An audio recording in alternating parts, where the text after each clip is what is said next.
Well, Jennifer, thanks for coming, and I appreciate that this is your first visit for counselling. I would like to take some notes during the meeting, and would this be okay with you? Yeah, that's fine. Okay. And regarding the rules about confidentiality, this counselling service office has an approved privacy policy, so any anything that's spoken in the meeting is strictly confidential and will not be disclosed to any third party. So, are Okay. you comfortable with that? Yeah.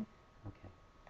So Jennifer, is there a particular worry or issue that's making you come for counselling today? Yeah, I've only recently come back to Australia. I've been seeing my friends and family. I was in the army over in Afghanistan for about almost 3 years, Yes. and been recently um, sent back with post-traumatic stress disorder. I witnessed some harrowing scenes over there where there was um, people killed by the roadside and colleagues of mine, and it's just very distressing for me. And I've been having flashbacks and not being able to function. I understand. Um, what kind of scenes were you witnessing there that's caused Oh, the trauma and terrible scenes no one would want to see. Two of my colleagues were shot dead in front of me, and that was just a shock. and the medical unit over in Afghanistan, the army is renowned for having good resources. Were they able to offer you some support and counselling after those horrific experiences?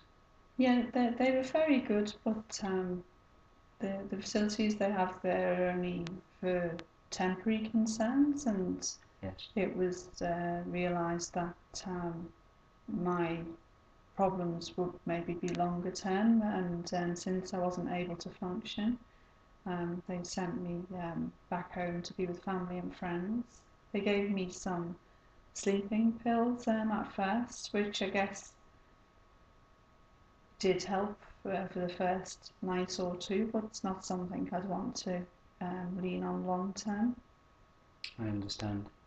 It appears from what you're saying you'd like to talk through your experiences and contemplate on how we can resolve these issues through talking with the counsellor and trying to avoid the route of of of, of drugs, prescribed drugs, and Yes, I'd like to, as painful as it is, I'd like to talk through um, the memories that I have, because I believe that will help me move forward and get over what I've witnessed.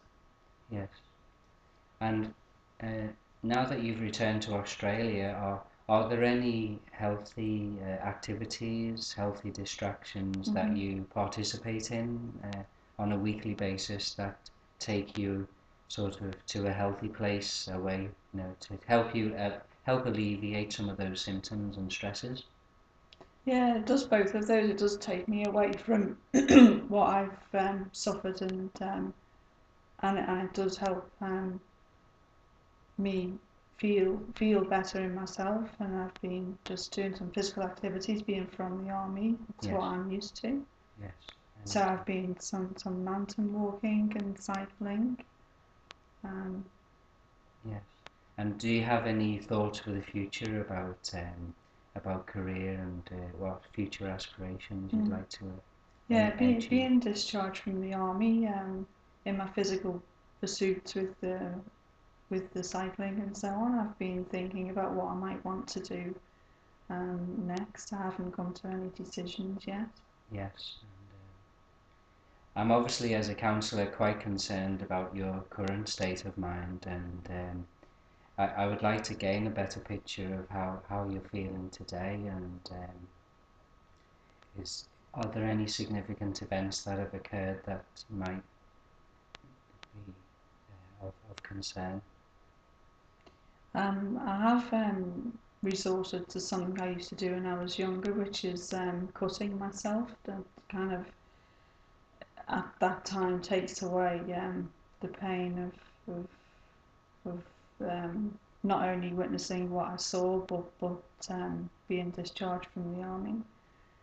I see. Well, I can recognise that you're in a vulnerable position at the moment, and are there any next of kin available, any family members available locally that can offer you support as well as the counselling? Yeah, although I'm currently near to friends and family, it's Yes. hard to talk to them about what's happened. They don't really understand.